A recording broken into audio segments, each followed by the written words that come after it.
करना है?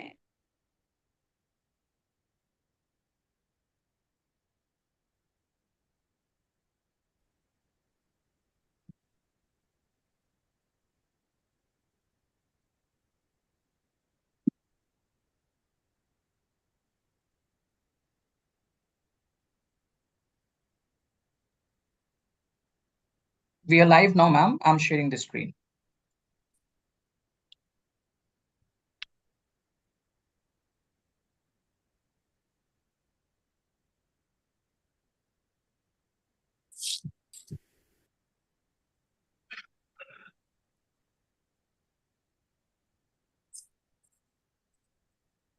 Good evening, faculties, all the member and all the participants, those who have joined us in today's webinar, SearchLite 24, No, through that's this all right. Bus. Zoom link and on our Corconnect platform as well.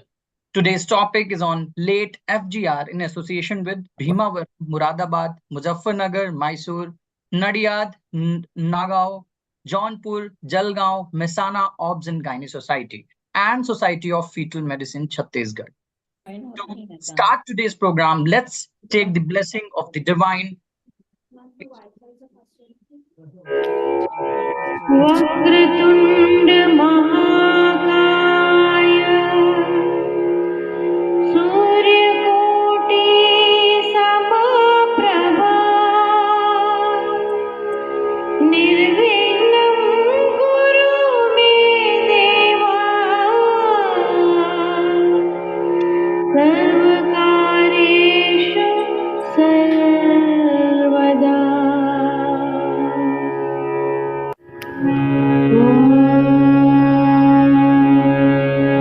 असतो मा सद्गमय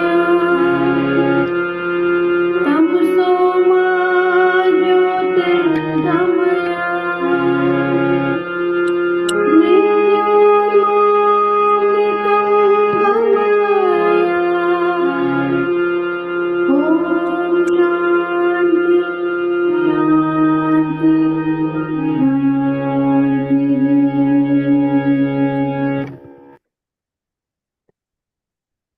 Let me introduce the conveners of today's program, Dr. Sujaya Sri Sangeeta. She is present appointed consultant obstetric and laparoscopic surgeon, Shashadri Hospital, Palakol, Malikapuram. She is founder secretary, Bhimavaram Obs and Gynae Society. A very warm welcome, ma'am.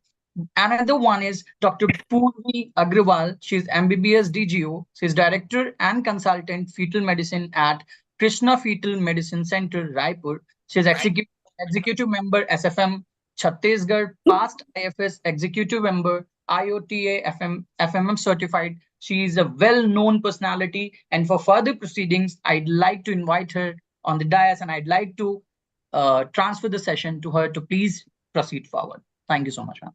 A very warm welcome. Thank you. Good evening, everyone. I am Dr. Purvi Agarwal. I'll be the convener of this session. First and foremost, I would like to welcome our mentor program director, Dr. Asha Jain ma'am. Piyush, you need to share my CV.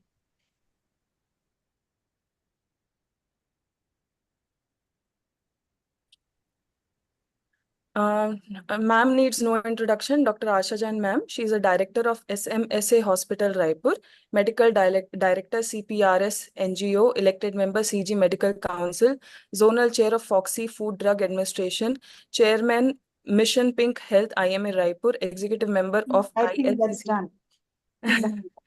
Ma'am has a great interest in all the obstetric fields, saving the uterus, fetal medicine, obstetric and gynec, critical care, preventive oncology, and colposcopy. I hand over the platform to you, ma'am, for the introduction of our speaker.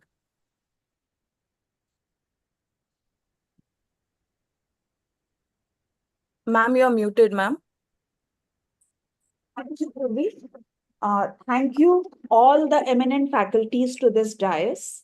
I welcome all the members and faculty from Bhimavaram, Muradabad, Muzaffarnagar, Mysore, Nadiyad, Nagaon, Jaunpur, Jalgaon, and Mehsana Obstetric Gynec Societies. And I thank Society of Fetal Medicine Chhattisgarh for joining in with me in this program. I would like to welcome our chief guest, Dr. Sunita Tendulwalkar ma'am, and guests of honor, Dr. Sujata Dalvi and Dr. Kiran Pandey ma'am. I also welcome our speaker, Dr. Aparna Sharma ma'am, who has kindly consented to speak on this topic, which is confusing to many.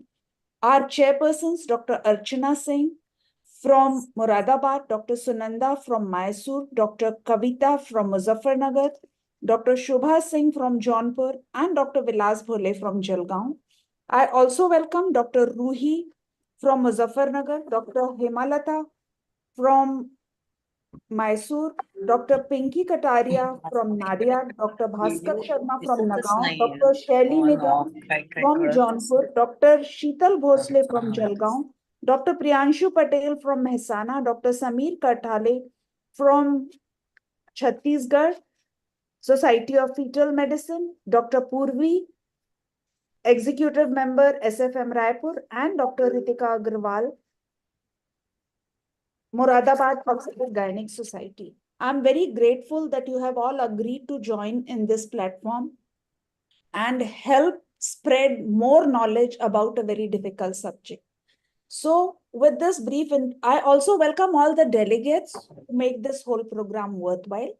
Now, I would like to introduce Dr. Sunita Tendulwalkar ma'am. She needs absolutely no introduction, but it is a privilege to introduce ma'am. She is President-elect Foxy. She will take over in January 2025. She is HOD, Department of Gynae, Chief IVF and Endoscopy at Ruby Hall Clinic, Pune. Advisor and consultant at Dr. D.Y. Patil IVF and Endoscopy Center, Pune. Founder and Medical Director, Solo Clinic IVF, a center for excellency of excellence in infertility in Pune. Founder and Medical Director of Solo Stem Cells, a stem cell research and application center, Pune. Her extraordinary achievements are that she is India's first stem cell baby and world's first at the age of 45, 16th April 2018, founded the world's first Society of Ovarian Rejuvenation in 2023. So she has so many accolades to her credit, but I stop here and I welcome you, Sunita ma'am. We would love to hear a few words of blessings from you.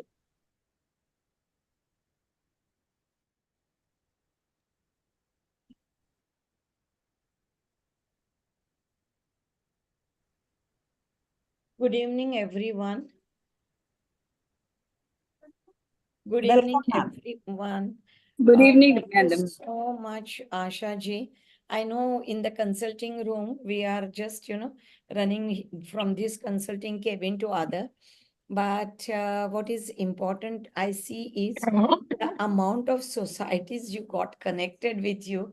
I think someone just took the name of all. So I'm not saying anything, but it's fantastic, yeah. To connect with so many societies, it's a tough job. I have gone through this phase of life of election, but I never could connect to so many societies in one go. So, Asha, probably you are too good in your communication skill. I see Dr. Sujata Dalvi and Dr. Kiran Pandey as a guest of honor. Hi, Kiran. It's lovely Hello. to see you all.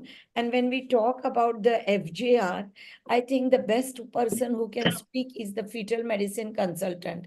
And when you have a Aparna, I'm very sure this will be a rocking webinar of yours because lot many people would love to see and listen what are the recent updates in FGR. This CME, the way webinars and everything is happening in a OB/GYN, no other field can even imagine. In a day, there are 5, 5, 6 webinars happening, and all webinars, there is so much to learn and absorb. So if you miss out on one, you can catch up with the other, or you can go just back to the recording and you can hear the same speaker. So it's lovely to see everyone. Purvi, you are doing a great job with Asha. I can see that. And thank you for giving an opportunity that one fine afternoon I can meet you all the lovely ladies here. I wish you all the best, Asha, in all your endeavor. And I'm sure you will be working with me, whether you are on chair or not on chair. You will definitely be there. Thank you, ma'am. Thank you so much. I'm Thank really you. honored for those words. And now, after those words of blessings from Sunita ma'am, I would like to introduce Dr. Sujata Dalvi ma'am, who is our guest of honor. And I'm really indebted to both Sunita ma'am, Sujata ma'am, and Kiran ma'am for accepting at the first ring. So I thank you all from the bottom of my heart for accepting this invite. Dr. Sujata Dalvi ma'am is a consultant OBG at Mumbai, Gleneagles, Saifi, Bhatia, and St. Elizabeth Hospital. That's fine, Asha. I think should be okay. And she's associate editor of Jogi, a very knowledgeable person. I would love to have you for a lecture sometime, and thank you so much for joining in even when you are vacationing in Goa. Thank you. Welcome, ma'am. Yeah, okay. So thank you, Asha, for a very kind introduction. At an outset, I would like to congratulate you and your team for having this SearchLite webinar. That is almost the 24th of SearchLite webinar. And the topic is very apt to the modern day obstetrics, that is late FGR. And before that, I would like to have best wishes for your future endeavor in Foxy, that you're standing for Foxy Food and Drug and Medical and Surgical Equipment Committee. I would also like to have the words of wisdom which have been given by our Foxy President-elect, Dr. Sunita, and she has already invited you, whether you get elected or not. So you are already there in her team as such. And I must like to say that whosoever is logged in today, this is a topic which is of importance so far as modern obstetrics is concerned. And I'm sure those who would be giving knowledge and those who are logged in, they will learn a lot and they'll be able to implicate in their private practice for the betterment of the patient. And I must admire you that you have, collaborated with, so many societies in India, right from top to the bottom. I don't think so anybody else would be possible to do that. And wishing you all the best for today's webinar and all the best for your future endeavor in Foxy. Thank you so much, Asha. Thank you. Thank you so much, Sujata ma'am. Actually, I have that Foxy list and I take societies alphabetically. And if somebody misses out, then they are included later. But that is how it goes. And that is why it's such a mix. Yeah, but then that gives you a good variety of the societies. It's only not from one region. They are all over, that way. So that's a good mixed and amalgamation of the societies. Thank you, ma'am. Thank you so much for appreciating that. Now, I would like to introduce Kiran Pandey, ma'am. She is the chairperson of Medical Education Committee, Foxy, professor and FMR HOD, Department of Gynae, GSVM Medical College, Kanpur.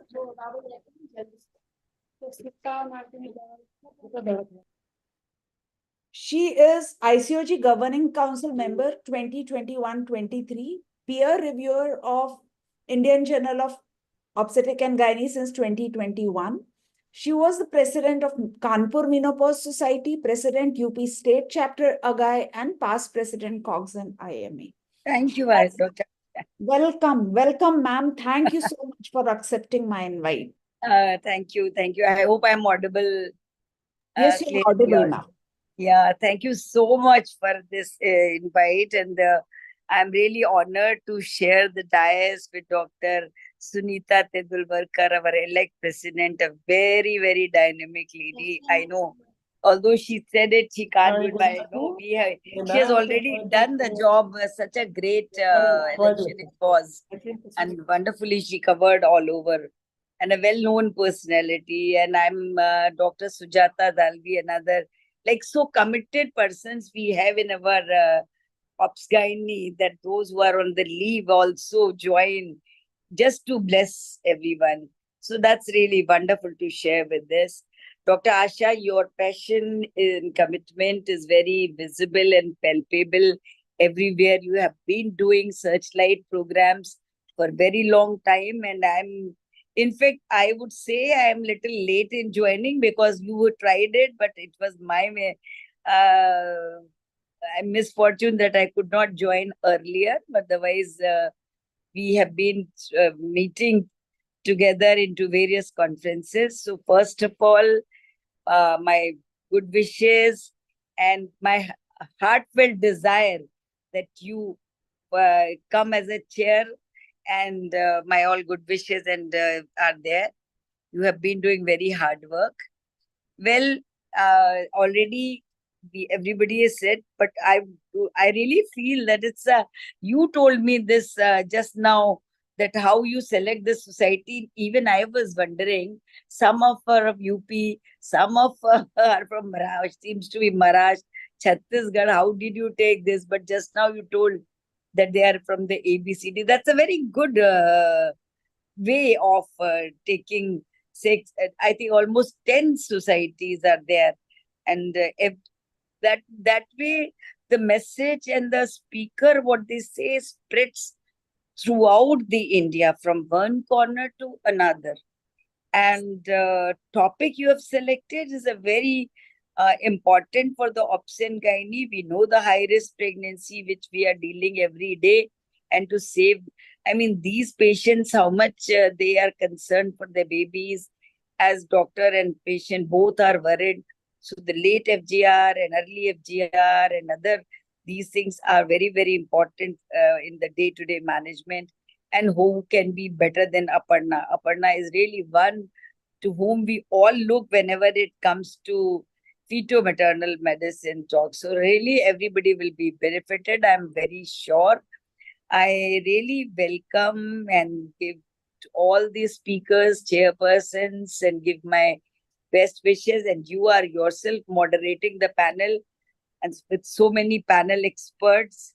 So this program is going to be one of the very informative and very successful one. And I wish you all good luck and have a good time.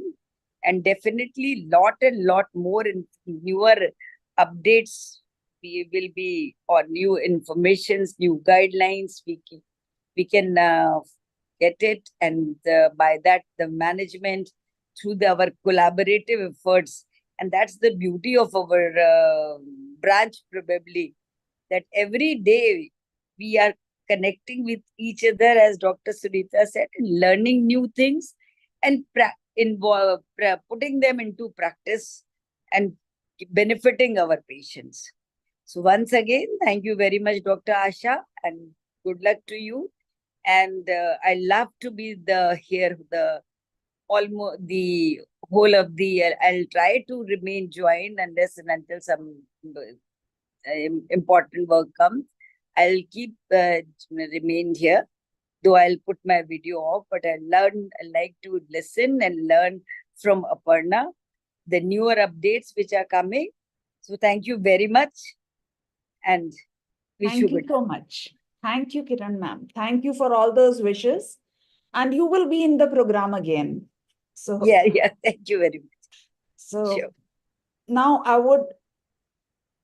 with this, we end the session, the inaugural session, and I would request Purvi to give a short introduction of our chairpersons, and they would introduce the speaker.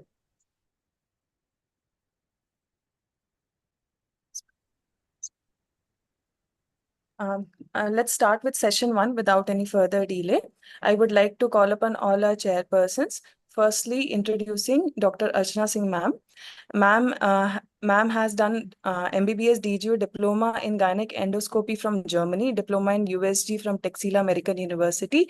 She has experience as a senior resident in Gangaram and Swami Dayanand Hospital in Delhi. She is practicing as a senior consultant in Naveen Hospital. She's had an expertise in laparoscopy, hysteroscopy, and colposcopy. She is active member of Moradabad Obs and Gynae Society and has worked as a treasurer, secretary, and presently is a vice president. Welcome, ma'am. Next, I would like to invite Dr. Sunanda N. Ma'am is an associate professor and unit chief of OBG department of Mysore Medical College and Research Institute. Ma'am has studied from MMC Mysore and BMC Bangalore. She has more than 15 years of undergraduate and postgraduate teaching experience. She has presented many papers and lectures in state and national conferences. She was Treasurer MOGS, Secretary MOGS, Joint Secretary Kasoga, Vice President MOGS now, and has several scientific publications in national and international journals. Very much welcome, ma'am. Next, I would like to introduce Dr. Kavita Nagar, ma'am. Ma'am is the president of Muzaffarnagar Obstetrics and Gynecological Society, medical practitioner at Jeevan Rekha Nursing Home, charitable services with Jain Community, senior medical officer of Coal India Private Limited, legal cell of SMI Medico Legal Private Limited from the past 5 years. Ma'am has many awards and honors in her name. COVID Warrior Certificate from Lions Club, attended several workshops and conferences, social service, women upliftment, child welfare and education program. Her motto is health should be accessible in rural areas for Viksit Bharat. A very warm welcome, ma'am. Next, I would like to introduce Dr. Shubha Singh, ma'am. Ma'am is from, she has addressed many CMEs at various topics related to her field. She has attended many UPCONs, AICOGs, ISAR seminars and conferences, known for successful treatment of infertile couple using basic methods, also known for care of BOH cases. Her Center for Intensive Care for Complicated Antenatal Cases represented BJP in 200 MLA election. Owner of Harshit Medical Center Limited in Jaunpur, owner of Advanced Charak Diagnostic Center in Jaunpur, director of 2 Nursing School, director of Sunbeam School, CBSE 10+2. Ma'am has one of the founder members of GOGS, Jaunpur Obstetric and Gynecological Society. This was established in 2002. Ma'am is member of FOGS, member of UPCON, researched on topic of neonatal hypoglycemia following maternal glucose infusion prior to delivery. A very warm welcome, ma'am, to you too. Last, I would like to introduce Dr. Vikas Bhole, sir. Sir is President Jalgaon Obs Gynae Society and Vice President IMA IMS. He is Director Matra Seva Hospital Private Limited Jalgaon, ex-Joint Secretary IMA, ex-Chairman IMA, ex-Secretary IMA, ex-Committee Member PCPNDT, ex-Committee Member PCPNDT Jalgaon, ex-Member Delegation of Kolhapur for PCPNDT, ex-Clinical Secretary GOGS, ex-Member Doctor for Daughters IMA MS, ex-member Save the Girl Child, ex-co-chairperson National Health Program, ex-member Standing Committee IMA National, ex-president BJP Dr. Cell Jalgaon 2014 to 17, advisory member Family Court Jalgaon. He has won many IMA awards. Very warm welcome, sir. I would ask Dr. Archana Singh, ma'am, to kindly introduce ma'am for the lecture session 1.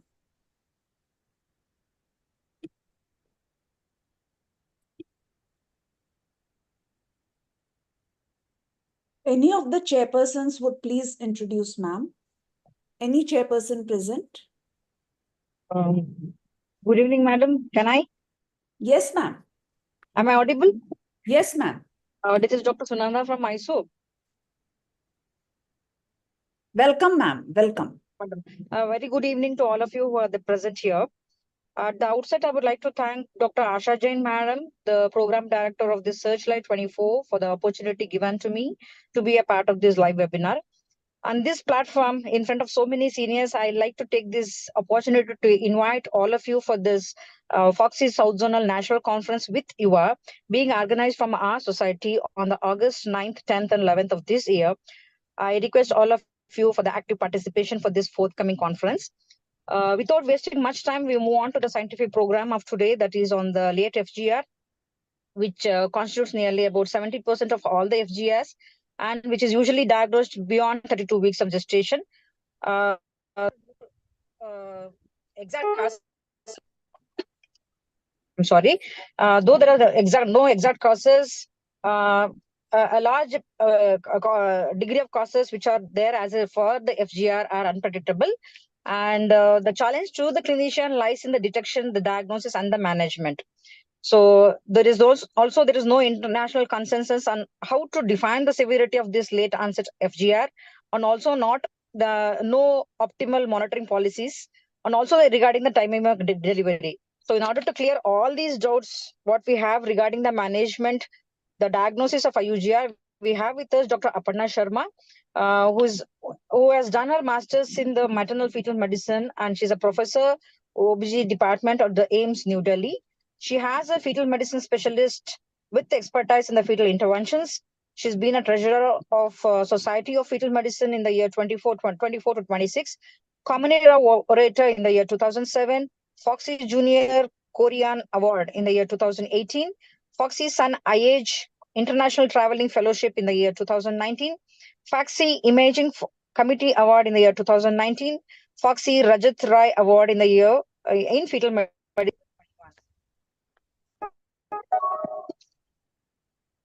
She has several publications to her credit in the peer-reviewed journals. Over to Dr. Aparna Sharma, madam, to deliberate her lecture. Thank you, madam. Thank you, chairpersons, and thank you, Asha Jain ma'am, for having me here. So today we'll talk about. Can you see my PPT? Can't see the PPT. It's a blank screen. Okay. Yes, madam.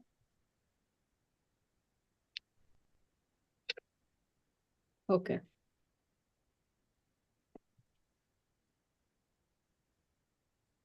Okay. Is it better? Yeah, now we can see the screen. Right. So today we're going to talk about late onset fetal growth restriction.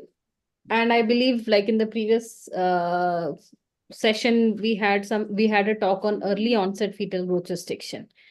Like we have been discussing, and Dr. Sunanda also mentioned that late onset fetal growth restriction presents a lot of dilemma. Why the dilemma is that, it is difficult to diagnose. And increasingly, it has been realized that it's a bigger problem sometimes because we miss it. And it may be a cause of perinatal morbidity, mortality, stillbirths. So increasingly, we need to try and diagnose. So there are various steps to understand fetal growth restriction. It includes late, it includes early. But in general, when we try to understand fetal growth restriction, we need to follow a protocol. Now, the protocol starts by identification of a small baby. We need to say whether it's a small baby or it's a growth restricted baby, whether it's an early onset or a late onset. Why is the late onset important? Should we be screening for a late onset fetal growth restriction? If we know that it's a late onset fetal growth restriction, how do we do the surveillance and when do we deliver? So these are some of the points that we would be discussing going forward. Now, the most important thing to identify a small fetus, of course, remains the good dating. And we know that the best dating happens when we have a dating which is a CRL dating from less than 14 weeks. And if we do not have that, our next best would be a BPD between 14 to 24. And beyond that, of course, we need to take a composite dating of whatever parameters which are available. But what we really want is that to have a first trimester dating at less than 14 weeks, and we should take that. And if it is corresponding with the last... Okay, so if we have a dating which is corresponding with your last menstrual period and from the first trimester, and the discrepancy is of less than 5 days, then we take the last menstrual period. But if it is more than that, then we take the dating from the ultrasound. So first things first, we have confirmed that, okay, the dating is okay. And this baby, now we start following that baby up. Now, the second, when we have to identify, then of course, accurate measurement becomes important, and we will talk more about it as we start going and screening. How can we screen? But accurate measurement in the third trimester ultrasound, the detection rate becomes 40 to 80%. So it is important that not just the dating, but how are we measuring also becomes important. And I'll touch upon this point later on once again. So first, let us understand that dating is our first important issue that we have to be sure in the first trimester. So what exactly is fetal growth restriction? Is a fetus that does not reach its biological growth potential. And a small for gestational age is an infant who's born with an estimated fetal weight or an abdominal circumference which is less than the 10th centile. Now, why is the diagnosis of FGR important? Because a small baby may be lesser in weight, but will do well postnatally.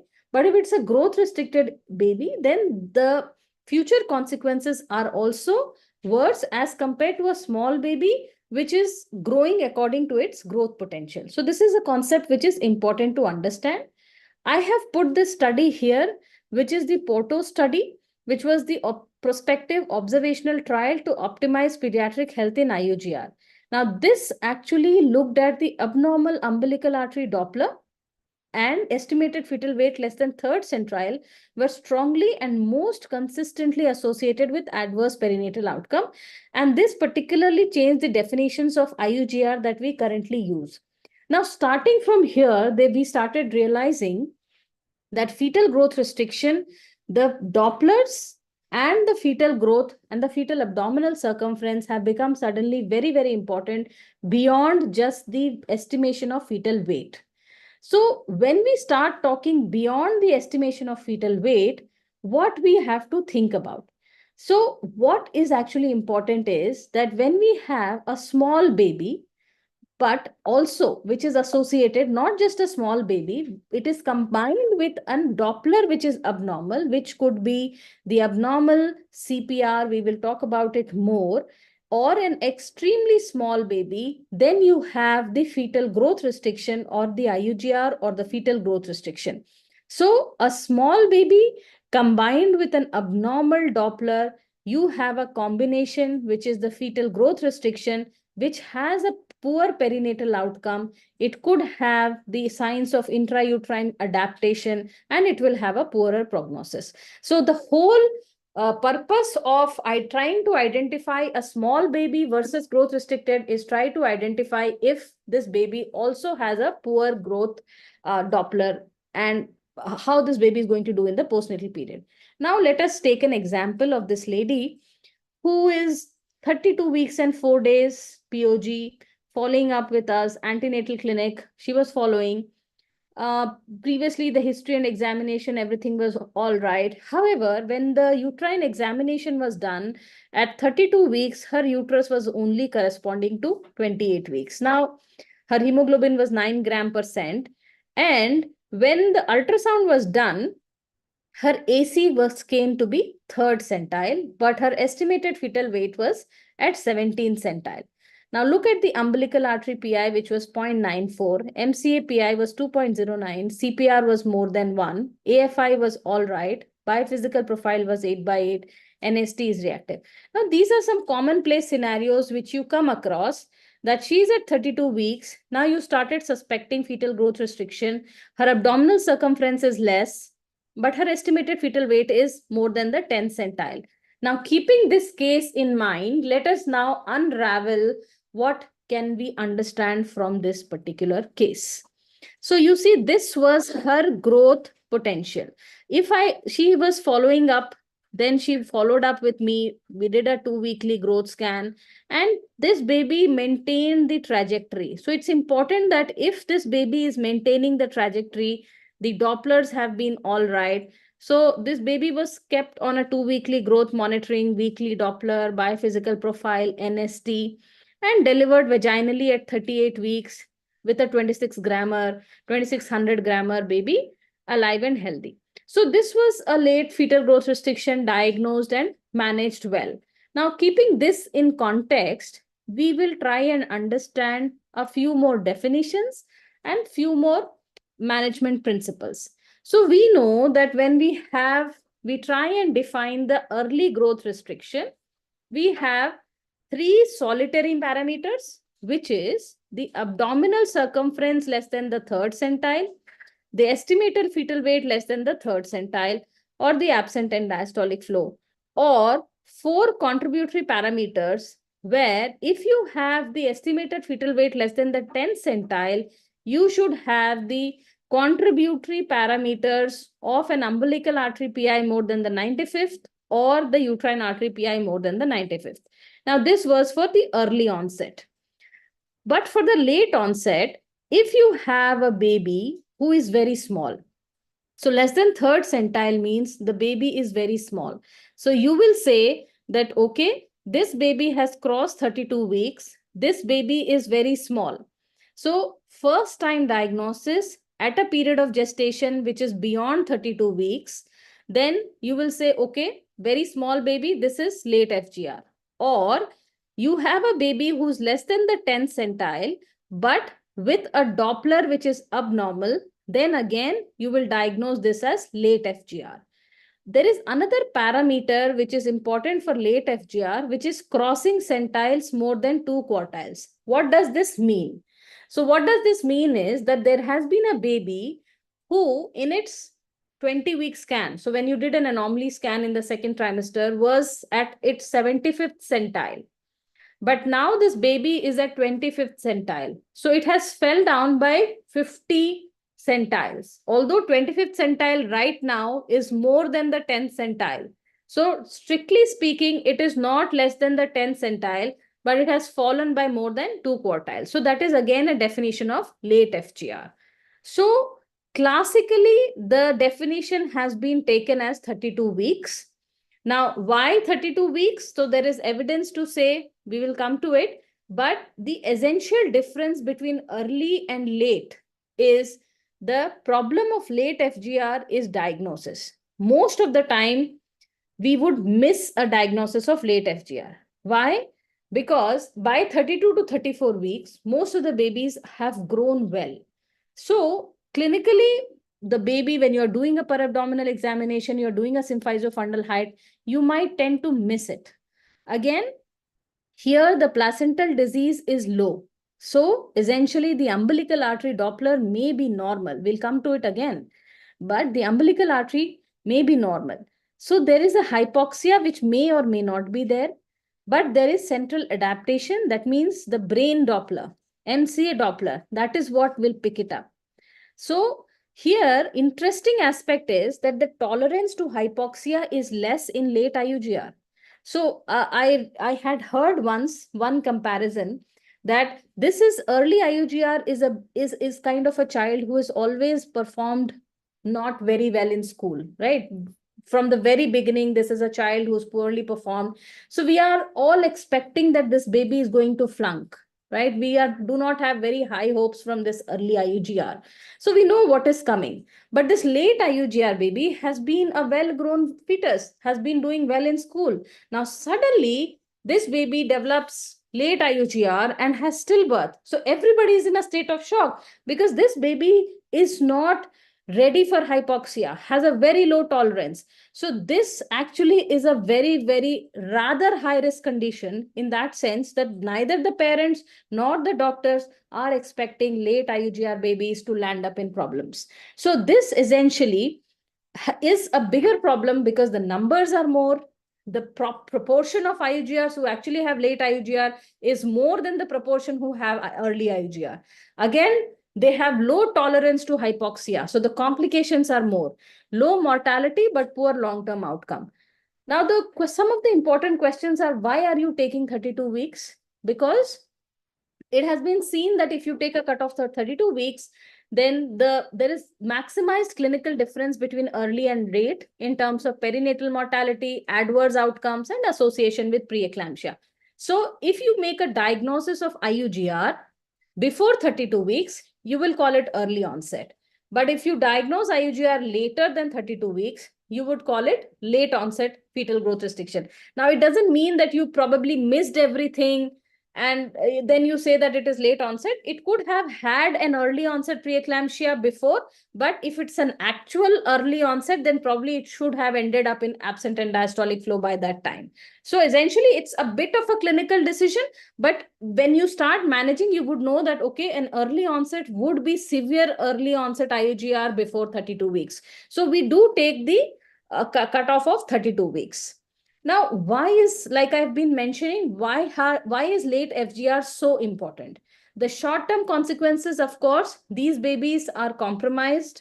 There is not like an obvious umbilical artery Doppler, which is abnormal, but there is a cerebrovascular redistribution. There is increased cesarean for fetal distress, neonatal acidosis, admission to neonatal unit, and cerebral palsy. So it has been seen that if you look at the risk of stillbirths, the detected IUGRs is actually 10 per thousand, but the non-detected IUGRs is 20 per thousand. So this is one of the biggest reasons why stillbirths are still happening. So most of our interventions are now targeted towards detecting this late onset. So that is the importance of detecting and managing late onset fetal growth restriction. In terms of long-term outcomes, it has been seen that these babies might have poor school performance, higher incidence of metabolic syndrome, adult onset diabetes.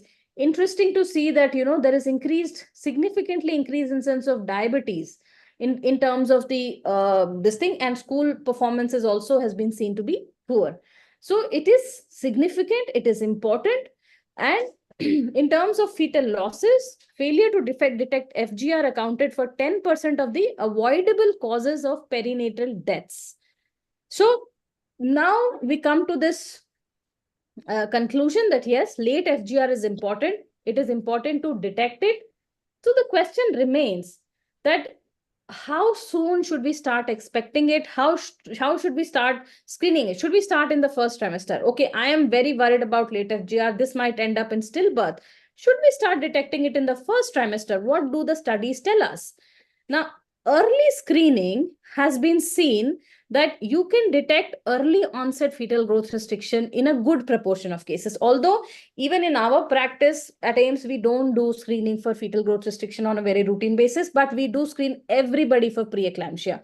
And when we screen everybody for preeclampsia, we know that, okay, if she's screen positive, she's predisposed for early onset fetal growth restriction as well. But early screening for late onset fetal growth restriction is limited. So I can't like jump onto the bandwagon and say, yes, late onset fetal growth restriction is so important that I must start screening for late onset right on early in the pregnancy. No, that is not the situation right now.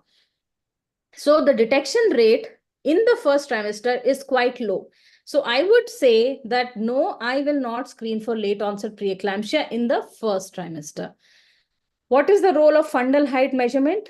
We are all medical college teachers. We love our files, our fundal height measurement charts. So, but yes, I mean, we will have the symphysis fundal height. In fact, the intergrowth charts have been incorporated by the Delhi government in their antenatal cards. And this has been shown to improve. The evidence shows that if you incorporate not just fundal height, but symphysis fundal height measurement in your routine practice, it might improve the detection rate of late onset fetal growth restriction. So the detection rate is close to 50% with a false positive rate of 10%. So yes, don't just do a fundal height clinically by that palpation method. Use a tape, do a symphysis fundal height, and plot it on the intergrowth chart, which is available for symphysis fundal height. So it shows that 60% false positive, although limited value, it continues to be the only physical examination and screening test available. So yes, I would say we must all stick to the practice till now, but we cannot just rely on only symphysis fundal height. Being a fetal medicine person, I would say that we cannot only rely on symphysis fundal height. We must think beyond that also now. So we come to the next part, which is fetal biometry. Is there a role of routine ultrasound in late pregnancy?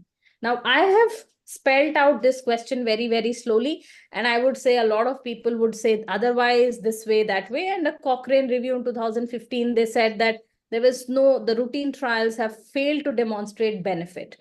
But the technology and expertise in 70s and 80s does not translate legitimately into clinical practice. All of these studies were quite old. Again, more recent data has shown that SGA showed an AOC of 88% and a detection rate of 70% for SGA. So in a more recent study where the gestational age at scan was 32. So the main question is that should we be doing a systematic ultrasound or a focused on selected population of high risk for detection of fetal growth restriction? Again, which parameter should we be looking at, estimated fetal weight or AC? What is the optimal gestational age at which we should do the ultrasound? So it has been seen that we know that this very famous POP study, which was published in Lancet, and which told us that if you screen these women with a routine ultrasound, universal screening triples the detection rate of SGA as compared to screening based on clinical risk factors. And I can say that if possible, we are offering. In our clinical practice, we offer at least one ultrasound in the third trimester, preferably at 36 weeks, for a routine detection of late onset fetal growth restriction. And I think in settings which can afford it, that is a reasonable practice. Again, the second question would be estimated fetal weight versus abdominal circumference. So we know that ACOG supports the use of only estimated fetal weight, while ISWOG and RCOG supports the use of AC less than 10 centile as an add-on criteria. It has been seen that both are comparable. So any one criteria which is less than the third centile, so even if it's like one criteria which is extremely small, less than the third centile, it becomes important and it must be taken into account. Ideally, any one center, if you're following, you should follow one criteria, stick to it, and then follow that particular criteria. But if something is really small, then you can't simply ignore it. So that is something. And more importantly, as we all believe, it is not one single value which is important, but we need to put a trajectory on how the AC is growing, how the estimated fetal weight is growing, which is more important than a single value. Again, a very, very important question. If somebody wants to do a single growth scan in the third trimester, what is the optimal gestational age? And I think everybody would agree. Now, with this randomized trial, which is the root trial, 36 versus 32. So 36 was superior. And in clinical practice, we now prefer doing it 36 single scan at 36 weeks as compared to 32 weeks to detect late onset fetal growth restriction. And I think that's something which is extremely, extremely important. So is reduced growth velocity important? Like one of the criteria is crossing of centiles. Now, is that important really? So various societies have mentioned like crossing of centiles, change of AC, but it has not been really seen to be extremely important and not very, very important in making a diagnosis or prognosticating. So after having discussed all of these issues for diagnosis, screening, and trying to establish the entity of late fetal growth restriction, let us just take a moment to summarize when do we call it late onset fetal growth restriction. So number one point would be when the gestational age is more than 32 weeks, in the absence of congenital malformations, estimated fetal weight or AC is less than the third centile, or if the AC and AFW is less than the 10th centile, then it is crossing more than the 2 quartiles, or the CPR is less than the 5th centile, or the umbilical artery PI is more than the 95th centile. So between 3rd to 10th centile, you have to have at least one Doppler abnormality to say that this baby is fetal growth restricted, right? Now we come to the second aspect, which is the Doppler parameter. Important aspect to mention here would be to say that umbilical artery Doppler does not reliably reflect placental insufficiency. It may be normal in late onset fetal growth restriction. So even if you have a baby which is small, less than the 3rd centile, the umbilical artery Doppler may be normal, because as we discussed, this late onset growth restriction is not actually a placental disease. This is a placental not insufficiency, but it actually placental maladjustment. So this is something that it's placental under perfusion.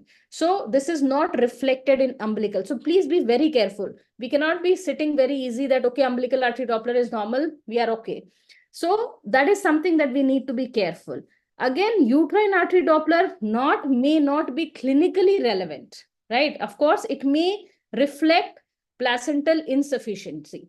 So if the umbilical uterine artery PI is raised, then we can say, okay, there is a uteroplacental cause, but it will not help you establish the management point. So abnormal uterine Doppler has a twofold increased risk of developing abnormal brain Doppler before induction of labor. So again, it has a use in prognosticating. So umbilical artery Doppler, uterine artery Doppler do not have clinical relevance, too much of clinical relevance. Uterine artery Doppler does not have a clinical relevance, too much clinical relevance in management. Umbilical artery Doppler, be careful that it may be normal, right? So that's important point to remember. What is important is MCA. Now, why is MCA important? Because it is useful to predict adverse outcome 6 times as many instances of emergent cesarean delivery. Now, it is associated with what is CPR. So CPR is again an important aspect to be discussed here. Why? Because as I discussed, umbilical artery may be normal. What is happening is that the brain is getting relatively more supply as compared to the other parts of the body. So the MCA PI is changing, umbilical artery PI has not changed. So what really happens is the CPR becomes abnormal as compared to the umbilical artery PI. So it is associated, it is more useful in late onset FGR, and impaired CPR is seen in up to 25% of late onset fetal growth restriction. So if the CPR is abnormal, it is associated with poorer perinatal outcome, both at birth and 2 years of age. And it is more sensitive to hypoxia as compared to its individual components. And it has been seen clinically evidence-based that it predicts a risk of cesarean delivery and, of course, the increased risk of fetal distress. And also there is an increased risk of stillbirth and adverse perinatal outcome. So if we have to understand Doppler, MCA Doppler is more important. CPR is even more important, the ratio in terms, because MCA may be normal, umbilical may be Doppler normal, but the ratio may be abnormal when we talk about late onset fetal growth restriction. Now we have made a diagnosis of late onset fetal growth restriction, like in the case that we discussed, the late onset fetal growth restriction, a diagnosis was made because the estimated fetal weight was less than the 3rd centile. How do you plan to monitor this lady? So, like in the early onset, the progression is not linear. We don't know. So, it's not associated with hemodynamic changes which are linear. So, we need to have various modalities for surveillance include growth, Leica, MCA, and CPR. So, serial growth assessment. So, please remember, if you diagnose a baby at 32 weeks, we do not go about doing growth every week. So it should not be performed more frequently than 2 weeks, because there are inherent associated problems with the ultrasonographic measurements. The role of Leica, and I think I would like to take a moment here to say that Leica has been always given more importance in clinical management than probably the evidence has shown. So no association with acidosis or perinatal death. Inclusion of oligohydramnios in the management protocol is not recommended. In fact, nowhere in the management protocols for FGR there is any mention of Leica. But yes, clinical judgment is paramount. I would not say that, of course, there is oligohydramnios and hydramnios, but you still go on managing this patient based purely on protocol. But yes, largely speaking, Leica has limited role, and it is associated with intrapartum FHR abnormalities need for a cesarean section. So more strict vigilance for fetal heart monitoring. So in the presence of an umbilical artery Doppler more than 95th, monitoring is at least once or twice a week. So we will discuss this little bit more in detail. So now suppose this particular lady or your patient is between 3rd to 9th centile, right?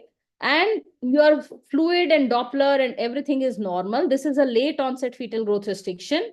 Your risk of stillbirth is low. So you will recommend growth every 2 weekly. You will recommend Doppler every 1 to 2 weeks. And at more than 37 weeks, you will consider biophysical profile and NST 1 to 2 times per week. And timing and mode of delivery is between 37 to 39 weeks. And the mode of delivery can be vaginal. So this is a surveillance strategy which we must remember: 2 weekly growth and a weekly Doppler. So this is something that we follow for every patient, like we mentioned previously also. If normal fluid and the AC is less than 3rd centile, more or less the monitoring remains the same.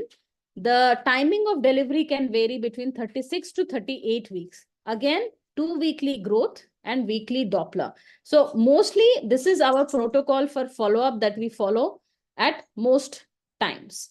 Now, in terms of, if your early Doppler changes, umbilical artery PI is more than the 95th centile, or CPR less than the 5th centile, uterine artery PI more than the 95th centile, oligohydramnios, but otherwise other problems like preeclampsia, then we need to understand what are the other maternal factors. Again, growth every 2-weekly, Doppler 1 to 2 times per week, consider steroids for fetal lung maturation, consider inpatient monitoring, and delivery between 34 to 37 weeks. Now, strictly speaking, if we are planning to deliver a patient even 1 day before 37 weeks, we need to understand why we are delivering this patient even 1 day before 37 weeks. So we will not deliver a patient before 37 weeks. And I will come to that once again, that we won't deliver a patient before 37 weeks based only on CPR changes. If there is a change in umbilical artery, only then we will have to. So if there's an absent and diastolic flow or there is something else, then we will consider change or a delivery before 37 weeks based only on CPR. Because this is, I am actually insisting, because although I have talked about the importance of CPR, let it not go as a message that CPR abnormality is an indication for delivery. I am waiting on this slide and re-emphasizing this here, that CPR abnormality indicates need for surveillance, indicates need that, okay, this baby needs surveillance and it would probably have fetal distress in labor. But at any point in time before 37 weeks, the CPR abnormality does not require termination of pregnancy. So it's very important that the umbilical artery Doppler needs to be monitored and the pregnancy needs to be continued. Now, in just another case, 34 weeks and 4 days, IHCP, diabetes, moderate anemia, stage 1 FGR. So 34 weeks, the uterus was 30 weeks of pregnancy. So this was fetal growth restriction. The abdominal circumference was less than 3rd centile. Estimated fetal weight was less than 3rd centile. The umbilical artery PI was more than 95th centile. And the CPR was less than 1. And the umbilical PI, MCA PI was less than the 5th centile. So we see that, even all the Doppler abnormalities were also there. This lady was also followed with a 2-weekly growth. Weekly, bi-weekly Dopplers were done, biophysical profile NST. Patient was delivered vaginally 37 weeks by elective induction of labor. This baby weight is less 2,200 grams. So here we understand that even if you have an abnormal Doppler, the point is to give surveillance. Unless you have a reason to deliver before 37 weeks, you're not justified in delivering. So the timing of delivery is very clearly given in this particular guideline, and we do follow these guidelines, right? Between 32 to 34 weeks, 33 weeks and 6 days, what is the indication for delivery?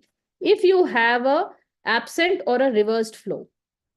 So before 34 weeks, if you have an absent or a reversed flow or a short-term variability which is reduced, then you deliver. A raised umbilical artery, CPR reversal, all of that is not an indication for delivery. Again, more than 34 weeks, but less than 37 weeks, 36 weeks, you will not deliver unless there is an absent and diastolic flow. So umbilical artery decides the delivery before 36 weeks. Here, between 36 to 38 weeks, again, umbilical artery PI more than the 95th centile, along with an AC less than 3rd centile. Here also, if you see, the MCA has not come till here. So even up to 38 weeks, it is based on the umbilical artery Doppler and fetal growth. So as a policy, we do induce fetal growth restrictions between 37 to 38 weeks if they have fetal growth restriction with an estimated fetal weight of less than 3rd centile or an umbilical artery PI which is raised. If you have only cerebral redistribution, that is only MCA or CPR which is abnormal, but the umbilical Doppler is normal, then you can take your pregnancy up to 38 weeks. And this is extremely important that we don't deliver our babies of late fetal growth restriction early. Now, it's extremely important because I have been talking about that there is cerebral redistribution, there could be poor outcomes. In all of this, the message is not to deliver preterm. The message is to do a good surveillance. The message is we must tell the women to have fetal movement count, have a weekly Doppler, have a 2-weekly growth, and do a good biophysical profile. So that's the point of understanding late fetal growth restriction, so that we are able to deliver these babies on term and yet avoid a stillbirth. So these are some of the things that we would like to say. In all of it, if there are ADF or REDF at any point in time, you would like to deliver them, or spontaneous unprovoked repeated deceleration, again, you would like to deliver.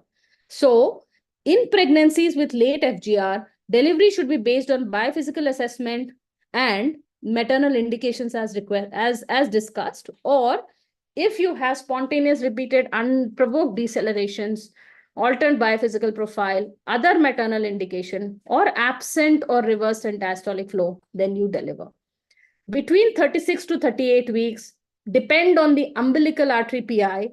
After 38 weeks, if there is cerebral redistribution, again, or any other feature of FGR, then you will deliver these babies. So this is the Barcelona protocol that we always discussed. If it is stage 1 FGR, which is estimated fetal weight less than 3rd centile, CPR more than 95th, MCA less than 5th, then you deliver at 37 weeks. If you have AEDF, anytime after 34, you deliver. If you have reversed diastolic flow, deliver after 30. And if you have REDF with decreased STV, anytime after 26, you deliver. So essential to understand that stage 1, you need to take 37, stage 2, 34, stage 3, 30, and stage 4 anytime. Thank you very much. And if there are any questions, we can take them.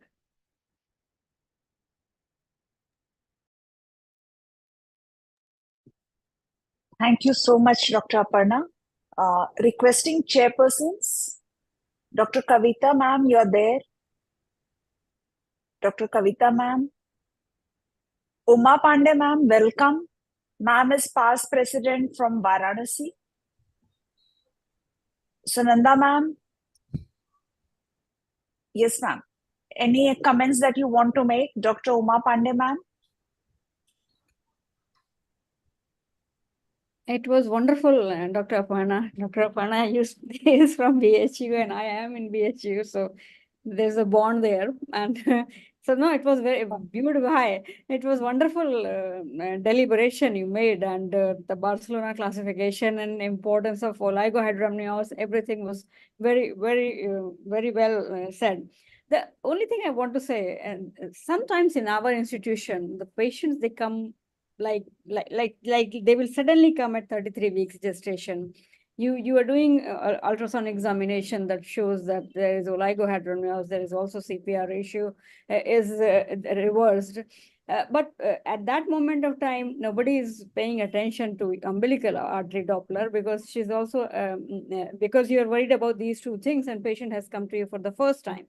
So what you would do, I know, I mean, yours is a premier institution, but what would you do in a patient who has just come to you, you haven't had any history of hypertension or any other medical morbid condition you do not know.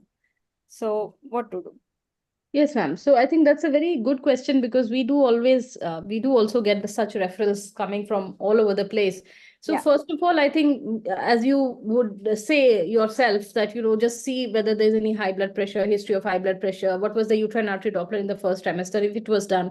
Is she No, predisposed nothing to was develop? done.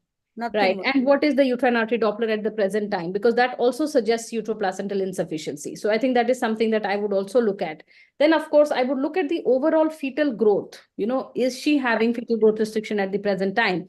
Is the estimated fetal weight less than the 3rd centile? Because that will corroborate that, okay, this is late onset fetal growth restriction. And then she's supposed to have, oligohydramnios along with it. Of course, there is a history of leaking. So now if there is a fetal growth restriction, along with that, what is the umbilical artery Doppler? Is it raised at the present time? And along with that, is there oligohydramnios? Now, if there is an umbilical artery Doppler, which is raised, along with that, if there is oligohydramnios, I would continue that pregnancy. Okay. Because I would like to go till, like I've been mentioning time and again, that I would like to go till 37 weeks. That is something that I would like to go. But yes, with caution, if something like, I would say, if it is oligo persistent, like, if it is increasing, even 36 weeks. But 33, 34 is not something that I would deliver. Oligo, as evidence has shown, that it does not really harm, affect the prognosis. If the umbilical artery Doppler is raised but present, it's not absent. If it is absent beyond 34 weeks, I will deliver. If it is present, the flow is present, even if it is raised, I will go on till 37 weeks. I will try to go on with, of course, cautious monitoring, weekly Dopplers, bi-weekly biophysical profile. I will go on till 36 to 37 weeks. I mean, that is something that I would like to do. Okay. One more question. Am I allowed to ask one more question? Go Okay. ahead, go ahead. Thank you, ma'am. Thank you so much. The liquor is also responsible for lung development. And when we were little, when we were postgraduates, we were taught again and again that that liquor is there. If not, then pulmonary hypoplasia will happen and this will happen. Then this evidence which you produced, where do they stand regarding lung development? And you are saying oligo hasn't got much role Yes. to play. Yeah. Yes, ma'am. I think that's a very good point. But it's also been seen that, lung development actually happens in two phases, right? So one is actually the early phase, which is, from 20 weeks to 24 weeks. Even this has been proven by the CDH thing that really happens. So that is the period when the liquor should have been there. At that point in time, if the primary canaliculi have been formed, now Okay. that lung development has happened.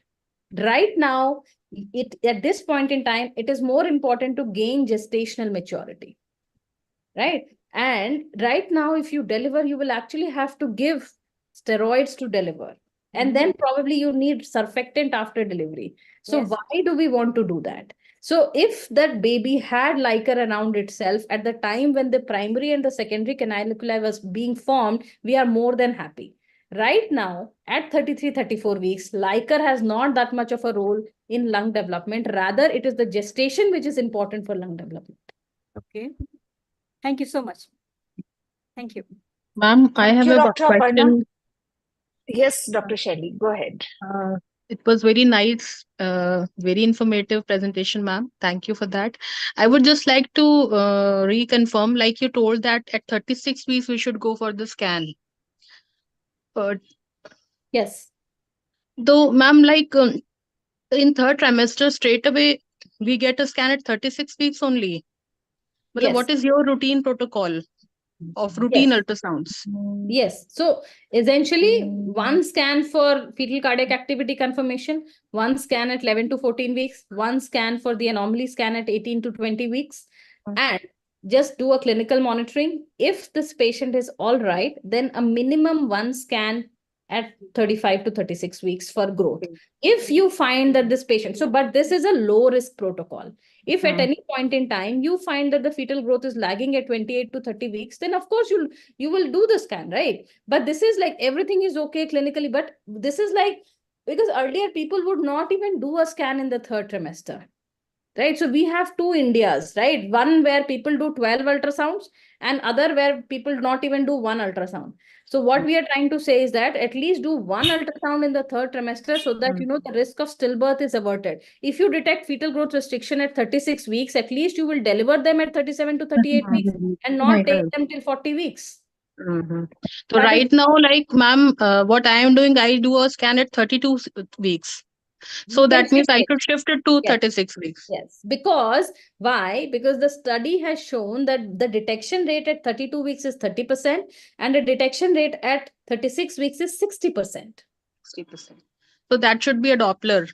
Complete or Yes, whenever. So essentially, again, the question is Doppler is just about putting one button, right?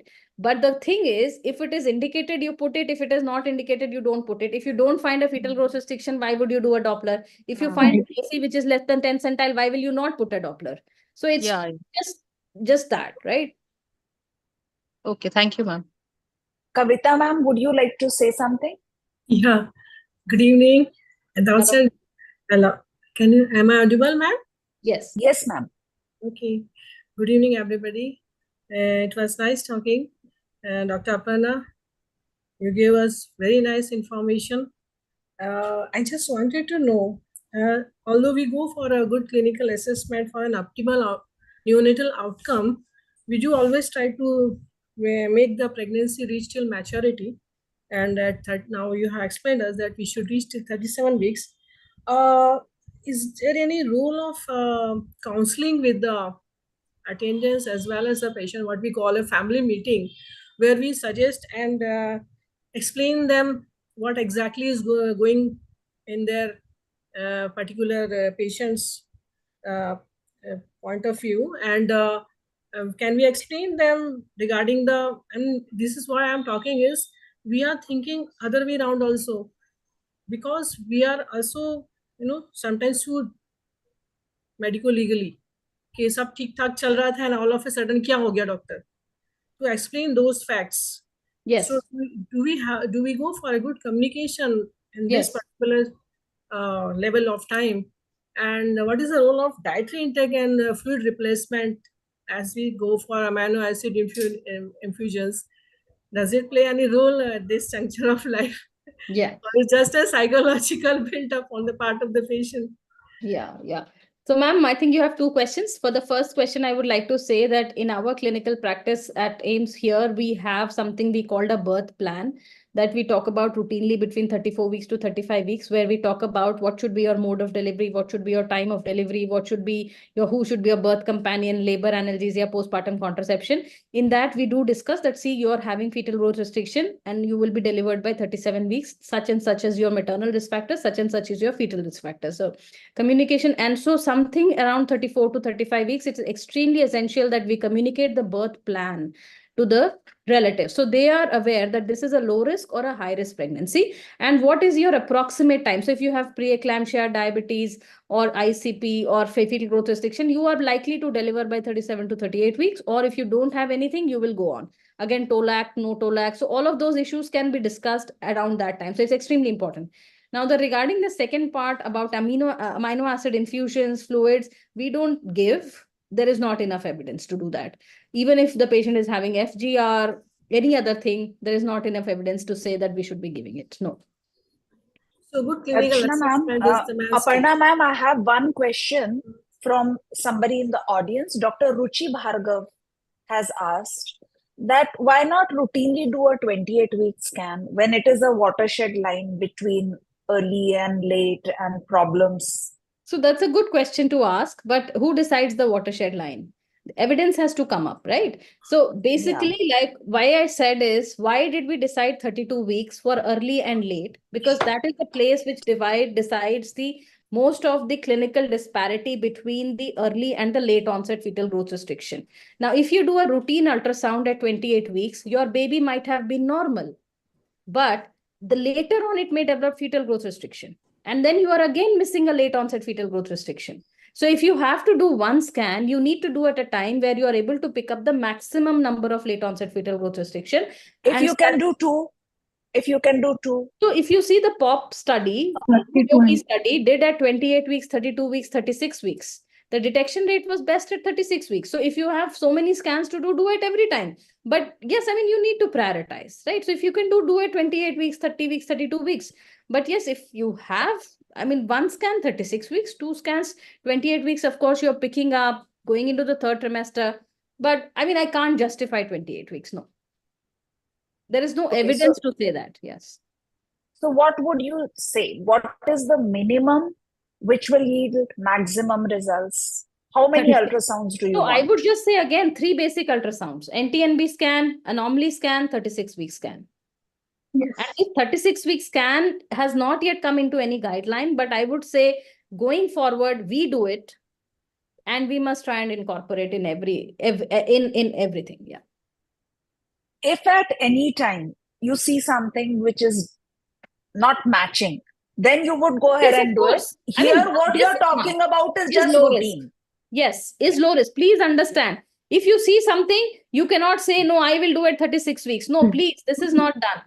If it is also, if she's a known high risk, you would probably start scanning from 28 weeks. I agree to that. If she is known to be high risk for preeclampsia, or she's a previous APLA syndrome, or you suspect fetal growth restriction in that particular case, you RCOG guidelines on high risk pregnancy prone to FGR, you will probably start doing from early onset. So I'm not saying that even in a high risk, don't do. Yes, you do, and even we do it at high-risk pregnancies. But in a low-risk, low primary gravida, no other high-risk factor, one scan 36 weeks. Okay. Thank you so much. Thank you so much. Ma'am, I have a question. Go ahead. Ma'am, Aparna ma'am, just you told just now that even if the FGR, the EFW is less than 3rd percentile, and the Doppler flows are normal, then you have to do scanning, I mean Doppler every weekly. So Yes. is it necessary to do that frequently? Can we go for 2 weeks Doppler? Because the first Doppler is normal, absolutely normal.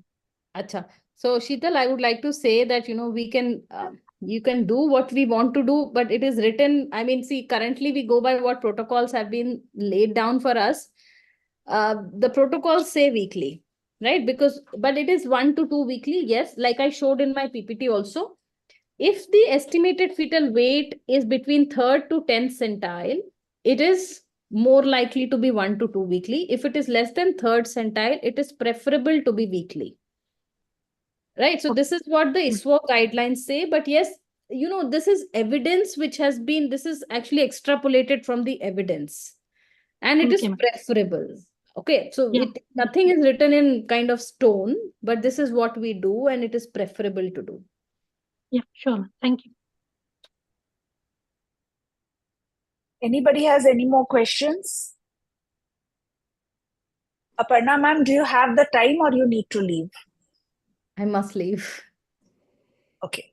So then thank you so much for being here and sparing your whole evening in spite of a very heavy OT day.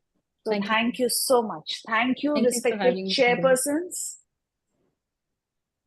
I hope we are able to catch you one more time for something else. Sure. Thank you. Thank you so much. Thank you, chairpersons. Dr. Archana, Dr. Sunanda, Dr. Kavita, Dr. Shobha, and Dr. Vilas. And now we would proceed to the panel.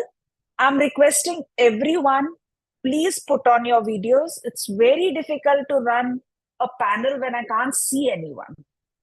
Very difficult. Uma ma'am, can you spare the time and be there, or you want to leave? Uma Pandey ma'am? Disappear. You're muted. You're muted. Yeah, I will have to go after some time. Maybe another 30 minutes I can be with you. After that, I will have to go for round now. Okay, okay. Dr. Ruhi, would you please put on your video? Dr. Sameer, requesting you. Dr. Shelly, please put on your videos and I will start sharing my screen. Yeah, I'm here on. Thank you. You're driving?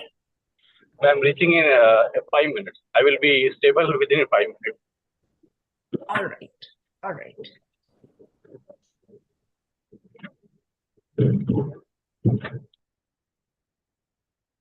So,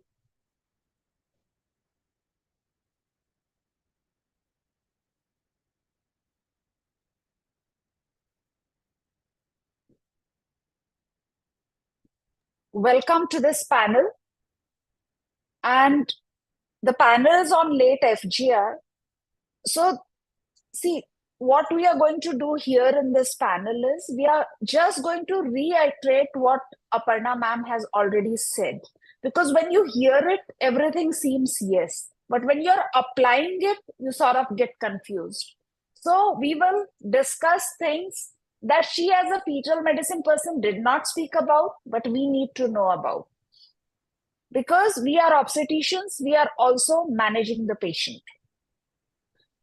For those of you who have not done nominations from your society, I request you please nominate me for Food, Drug and Medical Surgical Equipment Committee.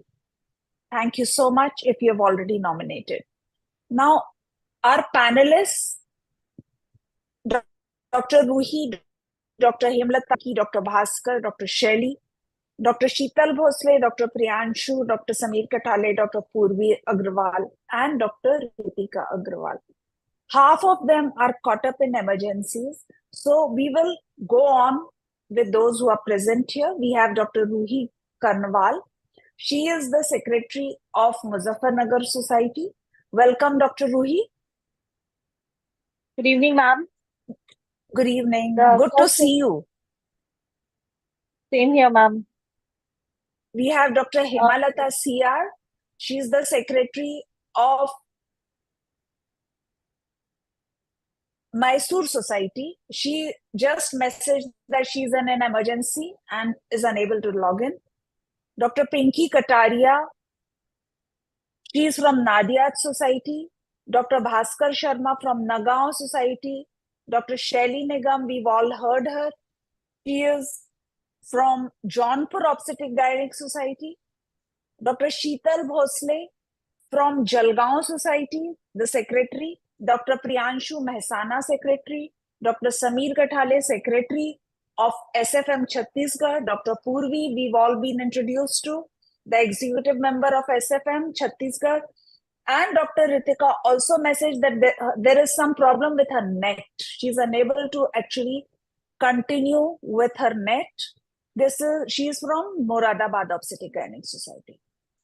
So I haven't divided any questions. Anyone can answer whatever they want to answer. So my question starts with, how do you actually define late FGR? Late onset. Yeah, Sheetal, please go ahead. FGR is basically, it is defined as the failure of the fetus to meet its biological growth potential, and it is due to some pathological cause, and when it is diagnosed beyond 32 weeks, when we call it as late FGR. Okay, so Ruhi ma'am, what is the incidence? On late onset FGR, they count for around 5 to 10% cases of the FGR. Okay, Purvi, do you want to add something to that? Yes, ma'am. So late FGR accounts for almost 70% of FGR fetuses and 10% of all pregnancies. In that also, they have divided high income and low income countries. High income countries, the incidence is relatively less, around 8 to 10%. Low income, it is around 20% of all pregnancies. So that means with so many births, one mini Australia being born every day, the number of late IUGRs would be huge in our country. And is it easy to diagnose, and how would you diagnose it? Ma'am, it was well discussed in Aparna ma'am's lecture. Yeah, that is why this is just a bullet. So to diagnose, first thing we should look for AC and estimated fetal weight of the fetus. If it is less than 3 percentile, then only single factor will matter, and we can straight away say that she is having IUGR fetus, growth restricted fetus. But if AC or estimated fetal weight is in the range more than 3 percentile but less than 10, then we need to get more factors to diagnose it as FGR.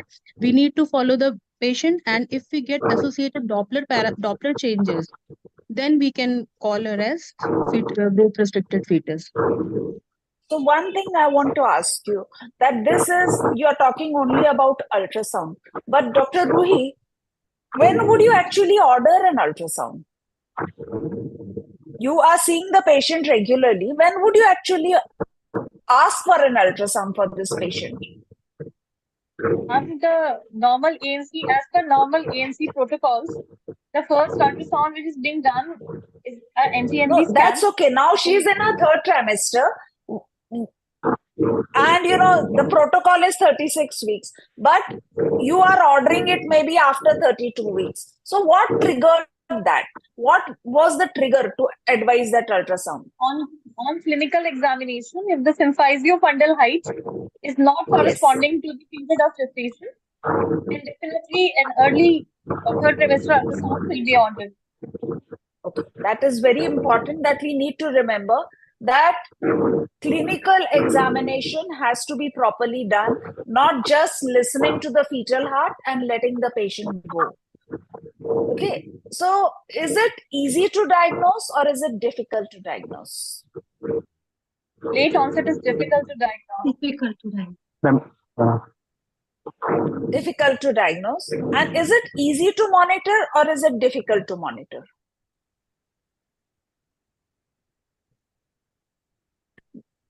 Sheetal ma'am, doctor Sheetal आपसे I पूछी feel low. after Aparna ma'am's lecture, I feel the monitoring part is quite simplified, and it would be easier to monitor if we follow her steps. Because Yes, what so she told, it you would need be to easier. follow the guidelines. Guidelines, right? Right. See, ma'am, in this we need to see that like routinely in early onset FGR, there is proper sequence of changes, and initially there is umbilical artery changes, Doppler changes, then only further changes are seen. But here in late onset FGR, it has been discussed that many a times umbilical artery Dopplers are normal. So it may be difficult to diagnose sometimes these patients. See, in late FGR, I will come to the fetal medicine people later, because these are questions that I'm directing basically at gynecologists. That is ultrasound or a Doppler a trigger for delivery in late FGR? I'm not talking of early here. In late FGR, is Doppler a trigger for delivery?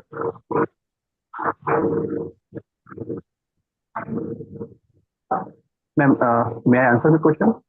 Yes, please go ahead. Hello. Yeah, Yes, ma'am, yes, as Dr. Dr. Sunil, Aparna go already ahead. said. Yeah, as Dr. Aparna has already said, there's Doppler changes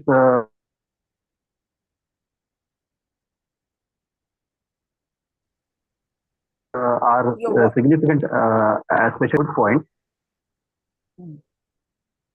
that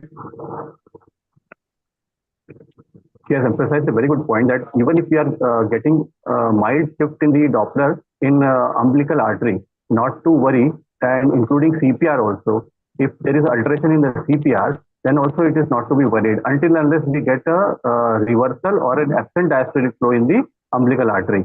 Then only it is a triggering factor. So basically, these ultrasound findings and Dopplers are not the triggers for delivery in third trimester. So what are triggers for us?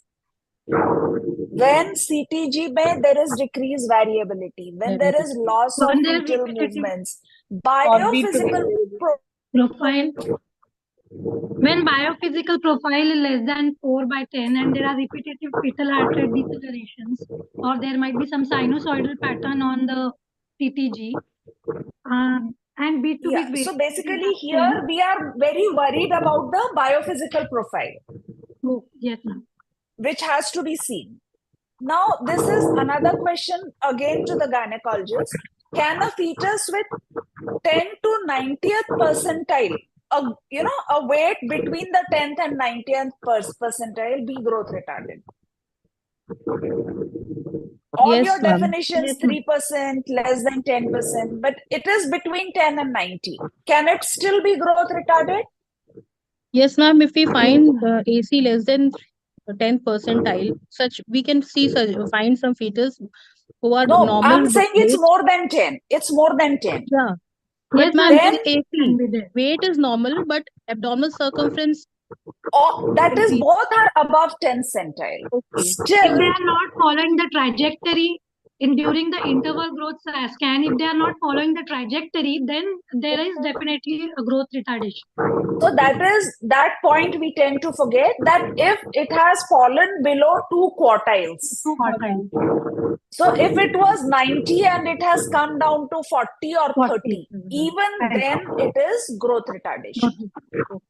So what are the intrapartum complications? You have taken this patient. What are the problems you expect for her to deliver?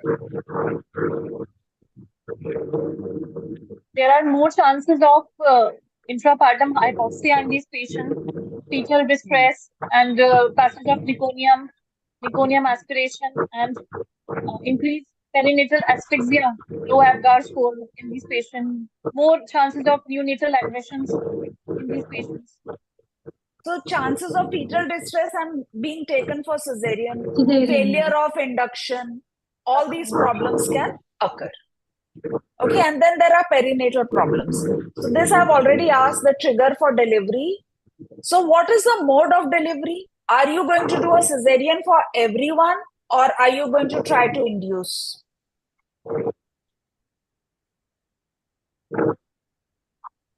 We can go She for is a induction. case of FGR. She is at 37 weeks, 4 days.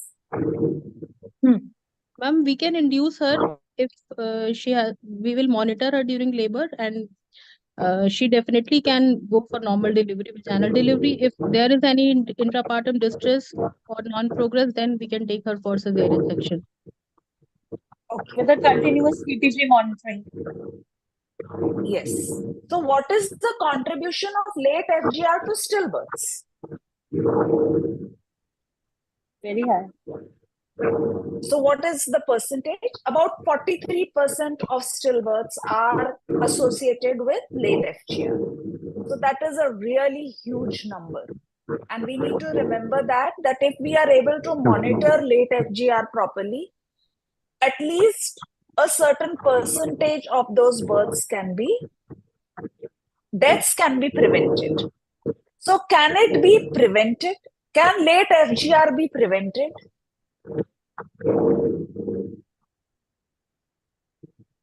We can predict. We can predict and monitor, but I don't think we Prevention, can prevent. You cannot prevent it, right? You cannot. So can it be predicted? It can be predicted by uterine artery Doppler done in NTNV scan and during level 2 scan. One thing I want to ask you, that if this late FGR is associated with late onset PIH, and we have done our PIH monitoring well and kept her on aspirin, don't you think this can be prevented?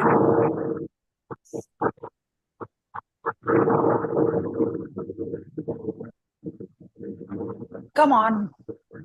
Can it be treated? Ma'am, may I add? Yes, please.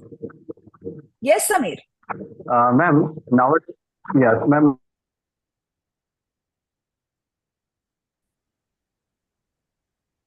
Your voice Nowadays, disappears. preeclampsia screening can be done even in the first family scan, and okay, ma'am, we can do preeclampsia screening even in the first trimester itself.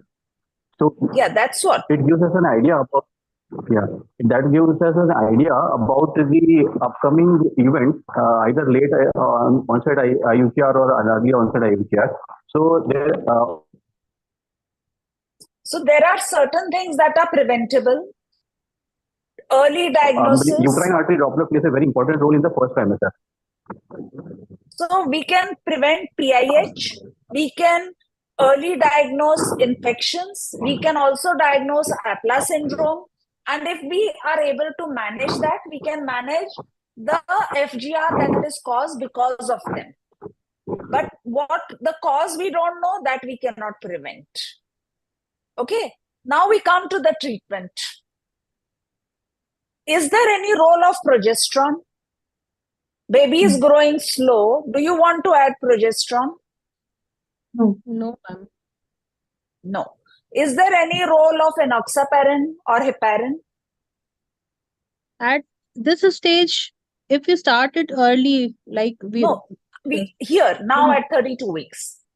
No, I don't think, ma'am. At this stage, there is no rule. Aspirin? No. No role. No. Immunoglobulins? No No. role, ma'am. No role. Any role of vasodilators? Vasodilators, ma'am. Certain studies. Sildenafil is Like shown to show some Yes, results. please. If given in a dose of 25 milligrams thrice day, sildenafil has shown to give some benefits in FGR fetuses. Okay. So, do you want to add calcium? Kavita ma'am had asked, is there any role of the proteins and all that we give, L-arginine and all? Is there any proven benefit of this? No, ma'am. No. Dr. Sheetal, what would you like to say? Dr. Ruhi? Yes, Dr. Sheetal. apart from sildenafil, there are no proven benefits of any other medical. Medical. There is no role of medical management here, apart from Okay. sildenafil. Okay. And sildenafil trial is still ongoing. So, Purvi, would you like to add something here? Because when you're working and patients come to you, they would be taking all of these drugs sometimes. Do you see any benefit? So, as of now, ma'am, there is nothing proven. There is no guidelines which tells, yes, this drug is effective and it should be given. But if a patient comes and we are the managing doctors, benefit of doubt, we try to give them all the mixtures and we try to prevent the progress of the FGR as much as we can. But as current guidelines are there, nothing as of now has proven any benefit for late onset FGR if not predicted or prevented early. That means if we know the cause and we give a prevention for that, Okay. So, what is the etiology? What is the etiology?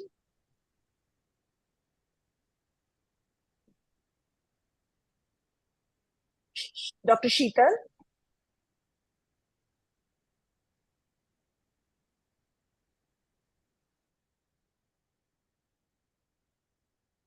Dr. Ruhi, would you like to say this?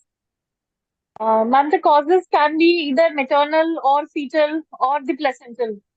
Maternal causes like chronic hypertension, preeclampsia, gestational diabetes, or substance abuses. These can lead to the late onset FGRs. Fetal causes like aneuploidies, chromosomal abnormalities, infection, though they cause early onset IUGR, and placental causes like placental infarction, they can lead to IUGR. Apla syndrome. One thing I want to ask you, if a patient has had a subchorionic hemorrhage in her first trimester, right? Now this patient comes to you in the third trimester. Are there chances of her having more chances of her having late onset IUGR or not? She's had a subchorionic hemorrhage in her first trimester. Now she has come to you in the third trimester. Don't you think there'll be increased chances of having late IUGR? Because that portion of the placenta which was separated is gone, right?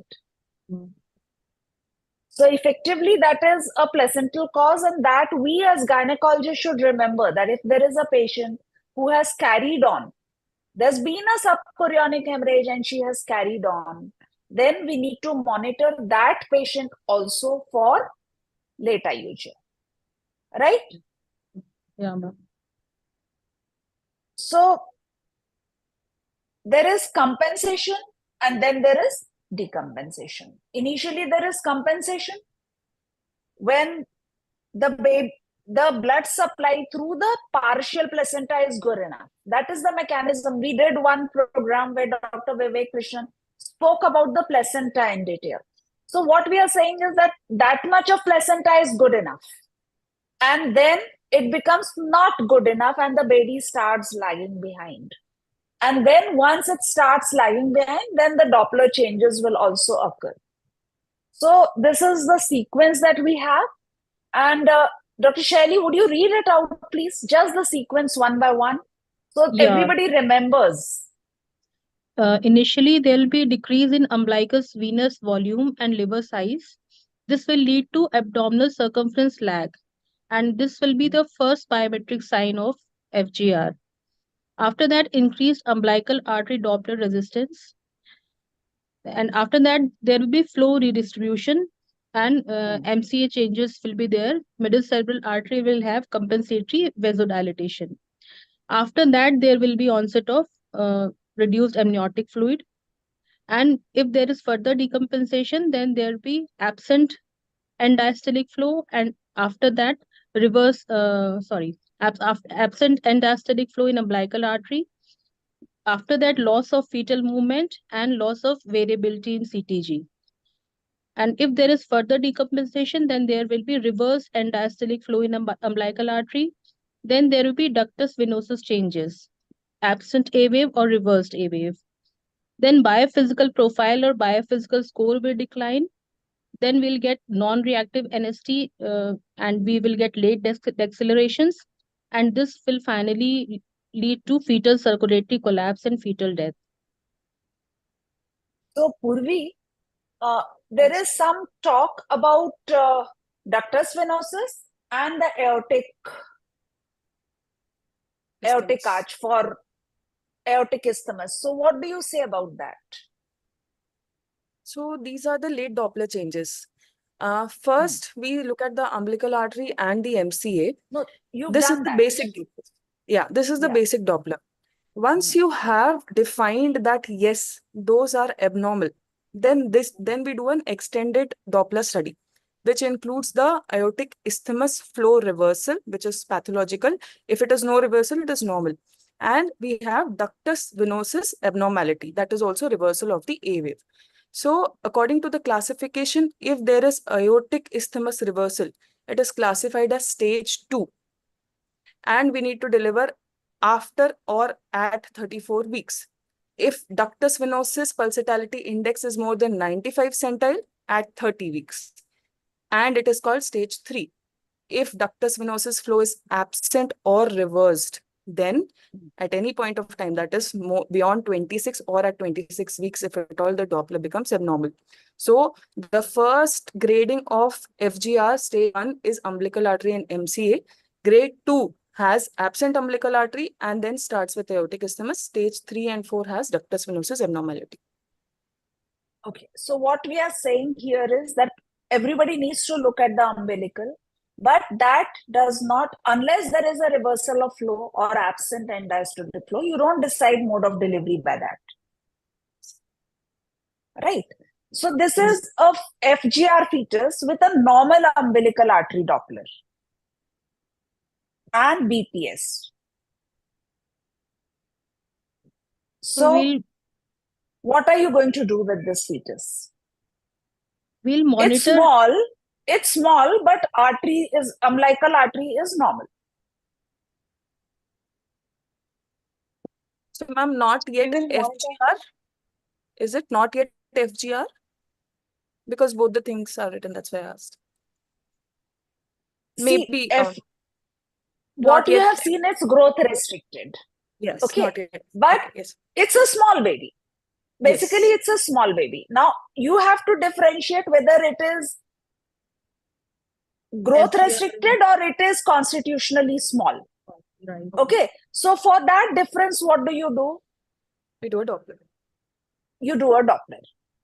Okay. Now that Doppler is normal. Yes, SGA. So it becomes an SGA. Simple.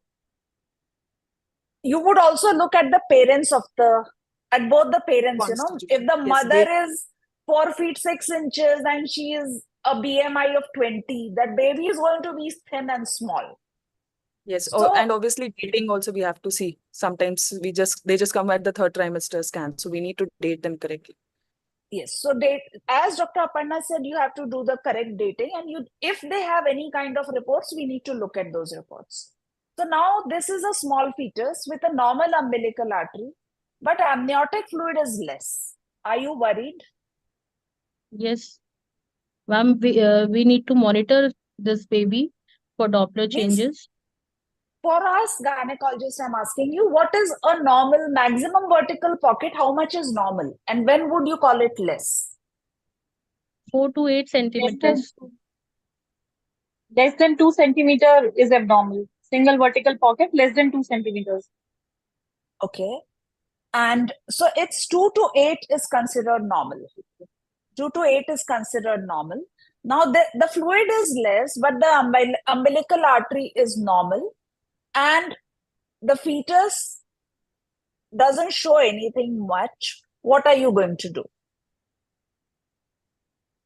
See, this baby is with you in the 3rd trimester. He has reduced amniotic fluid volume. What do you want an assurance of? Are you going to look at her kidneys and bladder? Matlab, the baby's kidneys and bladder? Definitely. So that is one thing we need to remember before we label that, no, don't worry. Because late onset anomalies are going to come, and for that, we need to see that baby.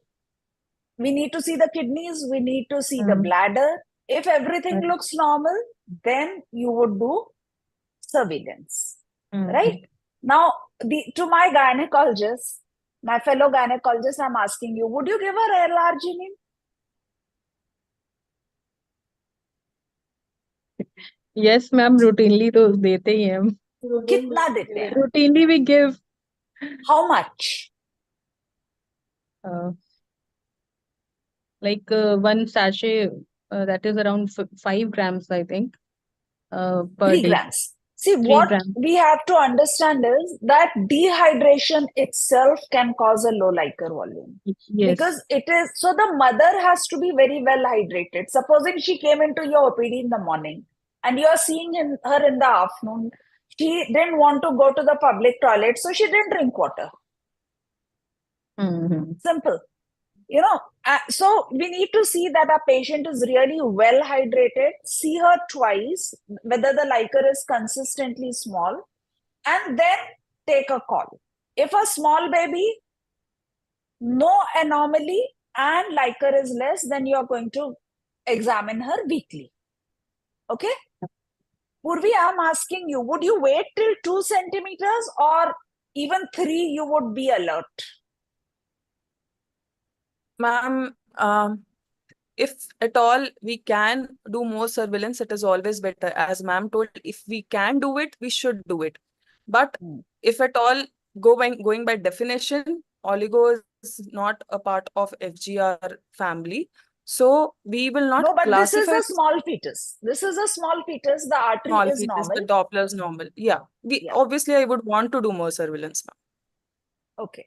Samir, would you like to add something to that? Dr. Samir? Hello. Okay, so, yes, Samir. Yes, Do you ma'am. want to add Dr. something here?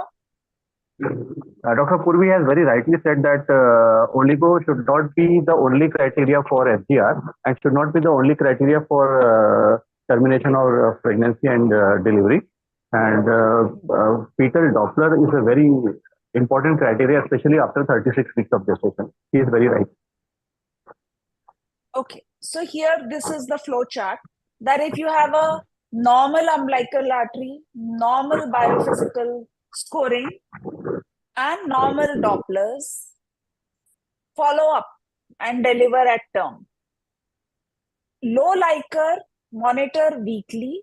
What are you monitoring? The biophysical profile. Biometry 2 weeks, biophysical profile weekly.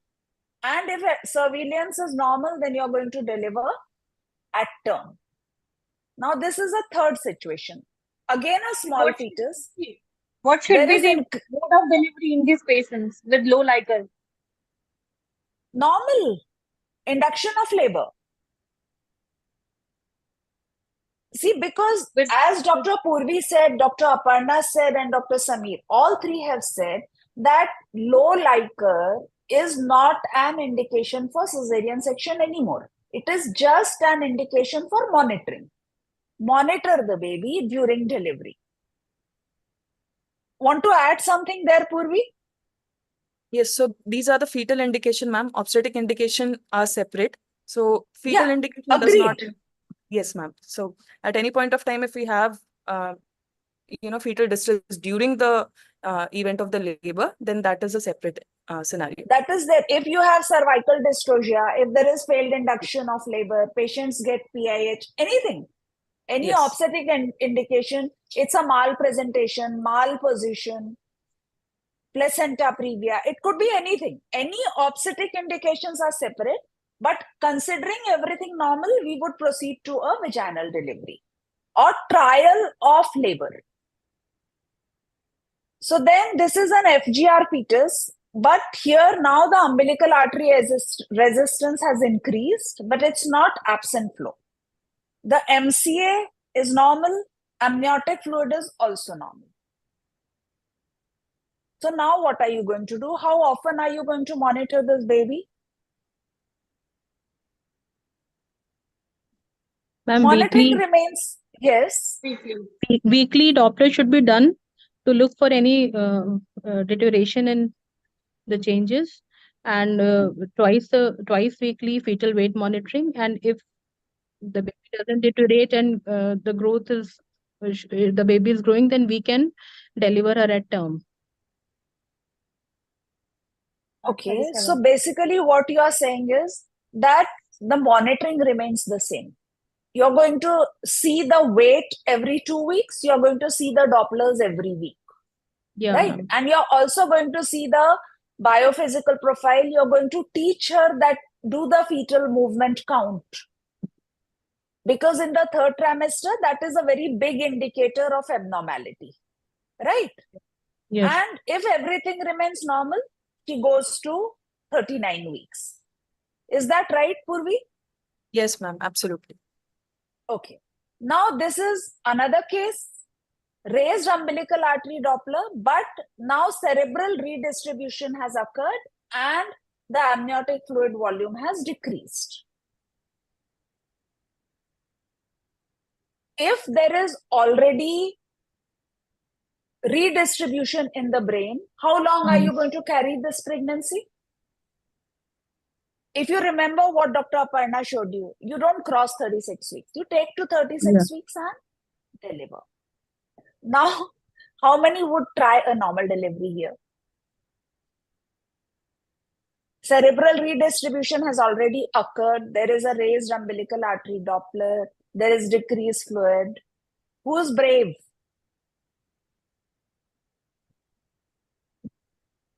Dr. Ruhi? Would you try a normal delivery? You are muted. Yeah. Bataiye. Ma'am, I will like to go for cerebral section in this patient. Yeah. Shelly?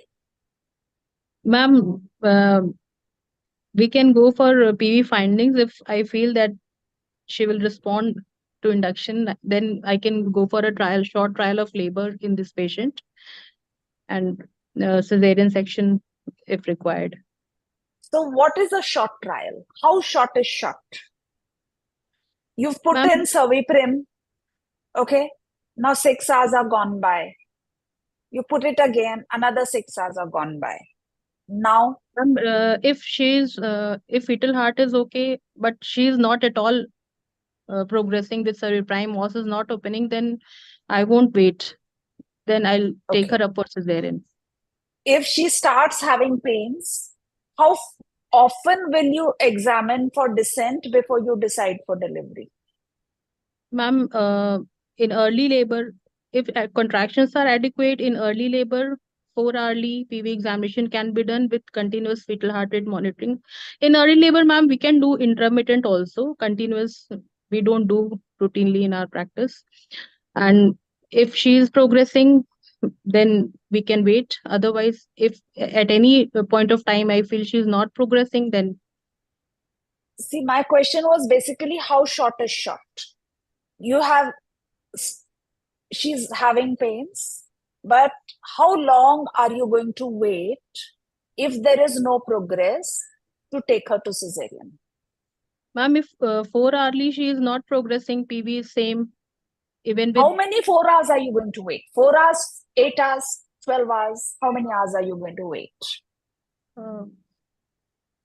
ma'am, if she is progressing, then we can wait for Not progressing. Cervix didn't dilate, it remained posteriorly placed. It became sort of patulous. Are you going to wait or are you going to do a cesarean? then ma'am, I'll go for cesarean section. Like if I put a survey prime and after 6 hours I don't find any change, then I will go for cesarean section. But if she is improving, was is open or cervix has improved, then I can put another survey prime like that. Okay, so this is simple. If Dopplers are normal, deliver at term. If there is redistribution, then consider delivery from 36 weeks. If everything remains normal, just carry her jitna twice a week, monitor karke. But consider delivery. Now this is fetus with absent end diastolic or reverse flow in umbilical arteries. What are you going to do? She is 32 weeks. Then we have to deliver the baby. So you'll give steroids? We'll give steroid cover and magnesium also. Yes, so you'll give steroids, you'll give magnesium, and you would go ahead and do a cesarean, or you would again try to induce? Cesarean section for this patient. Okay, so this is a clear-cut case. You're going ahead and doing a cesarean. Okay, because these days of extensive litigation, nobody is going to wait till something happens to the baby. The baby gets cerebral palsy, they're sitting on your head. So you need to protect yourself. You also need to protect the mother and the baby. So we work midway, right? So many therapies. What are the different therapies that have been tried? This we've already discussed.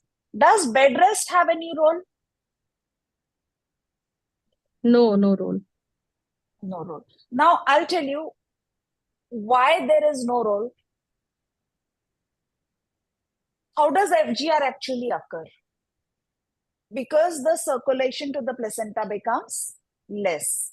If a mother is resting all the time, her circulation becomes even less. So there has to be activity in life so that the mother's circulation is intact, so that the baby's circulation, whatever is there, can go on. So sildenafil, as Dr. Ruhi previously said, is what we are going to do. So this is one paper which everybody should be reading. Management of late onset FGR, pragmatic approach. The conclusion of that paper was that you need appropriate risk stratification to guide. So you should know which are the high risk cases. So you need to expectantly manage low risk, and those that are high risk, you need to give more surveillance, and you need randomized controlled trials to assess the effect of an evidence-based conservative management for late FGR, because you need to show how it is going to decrease the perinatal morbidity, mortality, and long-term neurodevelopment. So the effect on all that has to be seen. So now I come back to my panelists for one take-home message that they took from today, and then we will be ending the session. We are almost on time. So I would request you, Dr. Ruhi, to start, please. The very important message was the one and only third trimester scan that should be done at 36 weeks. That is very important. Also, the lighter amount is not the only criteria for doing a cesarean section. It should be monitored along with all other parameters. These were the two very important messages. Thank you. Thank you so much. Dr. Shelley? Ma'am, we should have an eye to diagnose late onset FGR. Because many times I think they are missed and many of them have normal umbilical artery Dopplers. So sometimes it is difficult to diagnose also. Okay. So we should be taking this symphysiofundal height rather than just palpating and seeing the heart. Dr. Samir? Yeah, ma'am, as rightly said by Dr. Ruhi and madam also, that we have to be very vigilant about the condition of the fetus as well as the mother.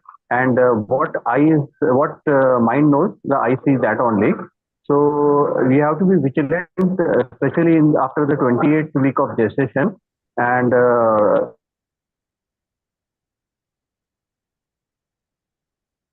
There is some problem with I agree with Dr. audio. Aparna madam also that after scan is important. 32-week scan is a very important scan, ma'am. That is the take-home message from my side. 32 and 36. Kavita Nagar ma'am, you are there. 36. Kavita ma'am, you are still there. Would you like to say something before I ask Dr. Purvi? See, practically speaking, what exactly we do along with our clinical assessment for FGR fetus, I usually go around at 34-35 weeks for a routine ultrasound.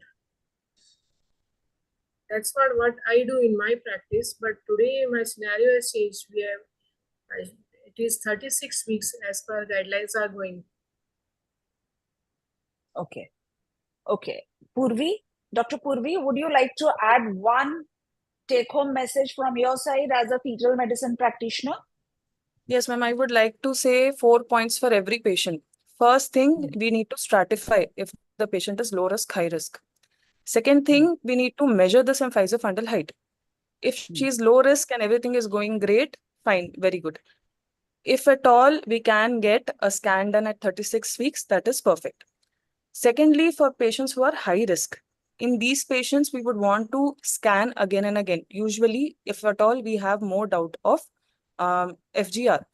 FGR, we need to monitor from the very beginning. We do not want to miss, we do not want a stillbirth.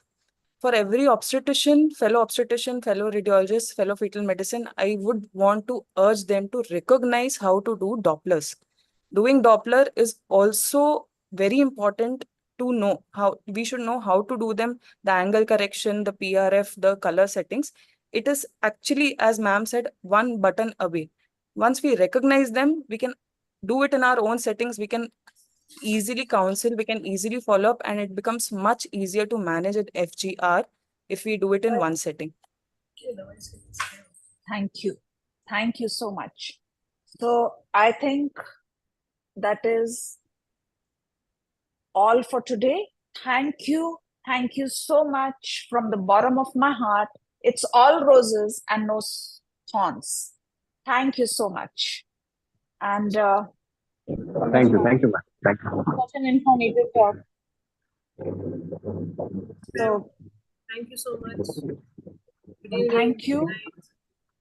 And with this, I want to thank all the guests, speaker, chairpersons, panelists, audience, and Corona Remedies, who were our academic partners, who have supported us in this endeavor. I thank all of you. We meet next week speaking on adolescent abnormal uterine bleeding. Same time, Wednesday evening, 5 p.m. Hope to see you all there. Thank you, Society of Fetal Medicine, for helping me out in this webinar. Thank you so much. Namaskar.